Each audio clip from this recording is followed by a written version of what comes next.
अब एमाले चाहिँ मङ्सिर 7 गते गुन्डाहरू सो गर्ने रे, गुन्डाहरू भव्य कार्यक्रम गर्ने भनेर भनिरहेको छ एमाले। गुन्डाहरू सो गरेर देखाउने रे अब काठमाडौँ भ्यालीमा। अचम्म छ भनेर त्यहाँ पत्रकारले सोधिरहेको थियो उसलाई, एकजना कार्यकर्ता हाम्रो एमालेको कार्यकर्ताले सोधिरहेको थियो। तर दिइरहनु भएको छ एमालेको कार्यकर्तालाई। एकचोटि यो भिडियो हेर्नु त कस्तो लाग्छ तपाईँहरूलाई? कहाँ गुन्डाहरू त अब निकाल्नु हुँदैछ होइन त? गुन्डाहरू निकाल्नु हुँदैछ सडकमा। अब मङ्सिर 6 गते गुन्डाहरू दादागिरीहरू निकाल्ने होला नि तपाईँहरूले? त्यसो भए निकाल्ने होला नि त। अहिले यो टेलिभिजनमा तपाईँ गुन्डा हो होइन? यो टेलिभिजनमा तपाईँ गुन्डा हो? एमालेका कार्यकर्ता एमालेको कार्यकर्तालाई गुन्डा भन्ने हो भने तपाईँ पत्रकारलाई गुन्डा किन नभन्ने?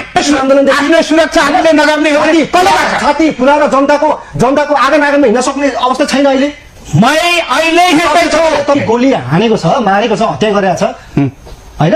यो सरकारले, पछिल्लो सरकारले त्योभन्दा ठुलो अपराध के हुन्छ? तपाईँको नजरमा होला, छानबिन होस् न, छानबिन होस् न। के को कुरा पनि छानबिन हुनुपर्छ सर? किन हुँदैन? लाज लाग्दैन तपाईँहरूलाई? तपाईँ